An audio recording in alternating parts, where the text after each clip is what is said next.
আমি আপনাদের আজকে আমি আলু ভর্তা দেখাবো। বিহারিরা আলু চোখা বলে, কিন্তু সে চোখা হলেও আলু চোখা হলেও সেটা তারা পুড়িয়ে করে, কিন্তু আলু ভর্তা যেটা আমরা বাঙালিরা যেটা করি সেটা আমরা আলু সিদ্ধ করে করি।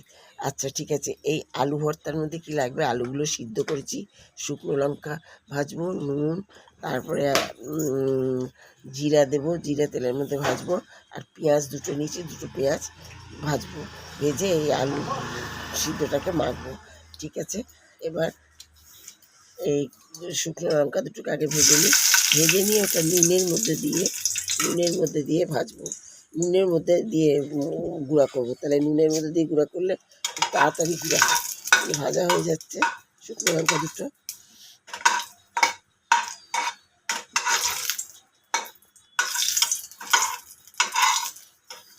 সরষের তেল দিয়েই করছি এটা, সব কিছু আমি সরষের তেল দিয়ে করি না, সাদা তেল দিয়েই করি, কারণ কোলেস্ট্রল আছে তো আমার, এই জন্য।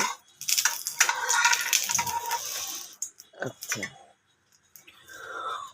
এবার এই লঙ্কাগুলো তুলে নিলাম।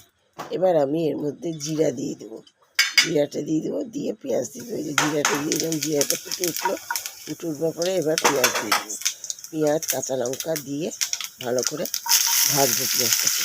খুব যে একবারে লাল করে ভাজবো তা না, ভাজবো। ভেজে নিয়ে এই যে ভাজছি, ভেজে নিয়ে দুটো পেঁয়াজ ভেজে নিয়ে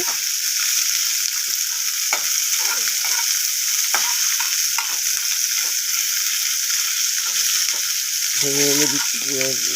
টাকা লম্বা লম্বা করে কেটেছি, ওদের আছে ওই জন্য দিয়ে ভাজগুলো তুলে দিয়ে ভাজছি। ভেজে নিয়ে এবার এটা একটু হলুদ দেবো পেঁয়াজের মধ্যে দিয়ে,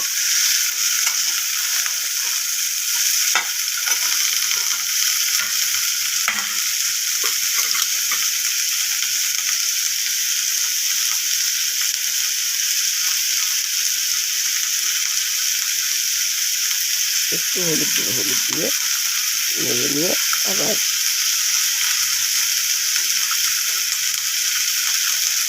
এখনো আর একটু ভাজা হলে পরে হলুদ করে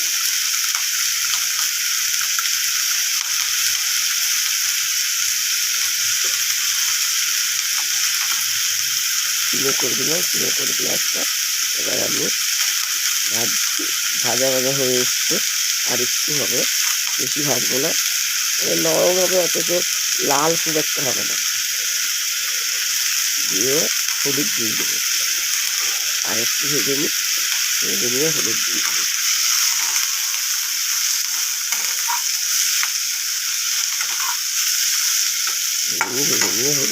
হলুদ দিয়ে আলু সিদ্ধটাকে মেখে নিই। লঙ্কাটা নুনের মধ্যে দিয়ে চটকি নিয়েছি, আলু সিদ্ধটাকে মেখে নিচ্ছি। মেখে নিয়ে ওর মধ্যে দিয়ে দেবো। যে লঙ্কাটা চটকি নিয়েছি পাশে দেখতে পাচ্ছেন, সেটা বলতে ভুলে গেছি, লঙ্কাটা নুনের মধ্যে দিয়ে রেখেছিলাম, ভেজে নিয়ে চটকি নিয়েছি, দিয়ে আলুর মধ্যে মেখে নিলাম। মেখে নিয়ে এবার ওই পেঁয়াজের মধ্যে আলু সিদ্ধটা দিয়ে দেবো।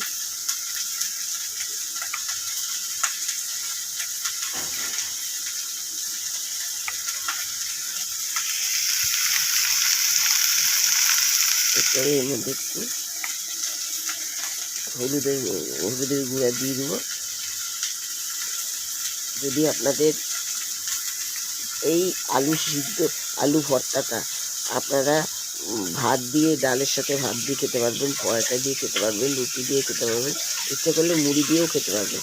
খেতে খুবই ভালো লাগে আলু সিদ্ধটা এরকম করে জিরা পেঁয়াজ লঙ্কা দিয়ে ভেজে নিয়ে করলে খুবই ভালো লাগে। দেখুন কেমন লাগে আলু ভর্তাটা। এবার আমি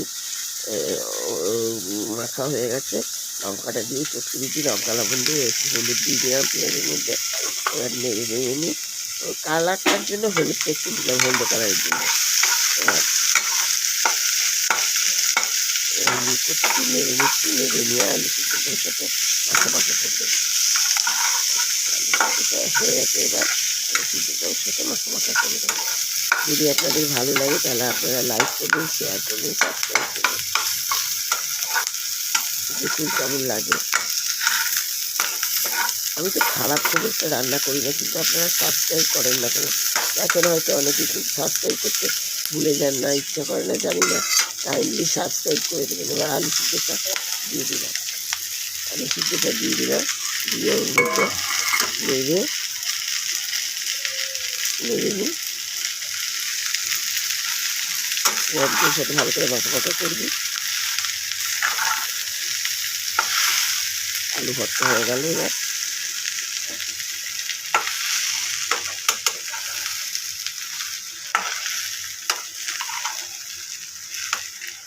হয়ে গেছে, এবার নামিয়ে নিবো আস্তে আস্তে, দিয়ে উপরে ধনেপাতা ছড়িয়ে দেবো।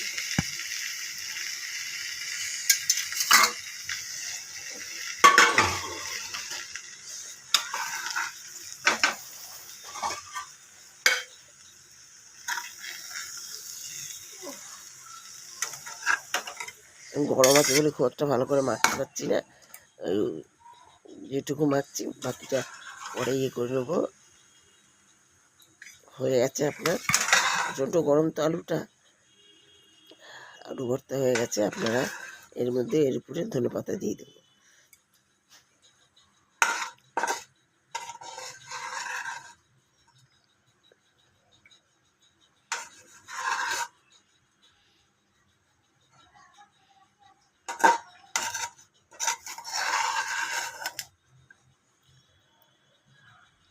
দেখুন কেমন লাগে এইভাবে বানিয়ে দেখতে। অনেকে তো অনেক রকমভাবে আলু ভর্তা করে, আমি এইভাবে করি। খেয়ে দেখুন, এরপরে ধনেপাতা দিয়ে দেবো একটু, ব্যাস। আর লঙ্কা খেলে আরও লঙ্কা দিতে পারেন আপনারা। আমি সব কিছু এইটুকু দুটো আলু তো, ওই জন্য দেখে সব কিছু সামঞ্জস্য বজায় রেখে ধনেপাতা দিয়ে দিয়েছি। এবার নমস্কার, আমি রাখলাম।